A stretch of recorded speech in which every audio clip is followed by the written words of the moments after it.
मोठी बातमी, दिल्लीचे मुख्यमंत्री अरविंद केजरीवाल यांना ईडीकडून अटक। दिल्लीचे मुख्यमंत्री आणि आम आदमी पक्षाचे सर्वेसर्वा अरविंद केजरीवाल यांना गुरुवारी रात्री सक्तवसुली संचालनालयाकडून अटक करण्यात आली आहे। आज संध्याकाळी ईडीचे अधिकारी त्यांच्या घरी पोहोचले तेव्हा त्यांच्यावर कारवाई होणार असल्याची कुणकुण लागली होती। ईडीच्या अधिकाऱ्यांनी अरविंद केजरीवाल यांच्या घरी काही वेळ तपास केला। त्यानंतर साधारण 2 तासांनी ईडीच्या अधिकाऱ्यांनी अरविंद केजरीवाल यांना अटक केली। दिल्लीतील मद्य घोटाळा प्रकरणात अरविंद केजरीवाल यांना अटक करण्यात आली। अरविंद केजरीवाल यांना मद्य घोटाळा प्रकरणात 9 वेळा समन्स बजावण्यात आले होते। मात्र अरविंद केजरीवाल एकदाही ईडीच्या चौकशीला हजर राहिले नव्हते। अखेर गुरुवारी संध्याकाळी ईडीचे अधिकारी त्यांच्या घरी पोहोचले। सुरुवातीला त्यांची चौकशी होईल असं सांगण्यात आलं होतं, मात्र 2 तासांच्या चौकशीनंतर ईडीने अरविंद केजरीवाल यांना ताब्यात घेतले।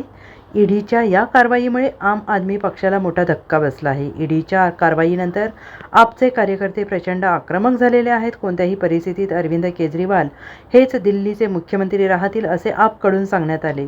अरविंद केजरीवाल यांना अटक करण्यात आली हे एक राजकीय षडयंत्र आहे। दिल्लीचे मुख्यमंत्री अरविंद केजरीवाल हेच राहतील।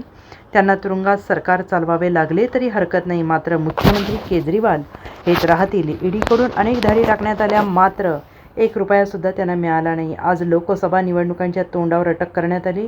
हे एक षडयंत्र आहे। अरविंद केजरीवाल माणूस नाही, ते एक विचार आहेत, अशी प्रतिक्रिया आपच्या नेत्या आतिशी मार्लेना यांनी व्यक्त केली आहे। ब्युरो रिपोर्ट, SBN मराठी, नवी दिल्ली।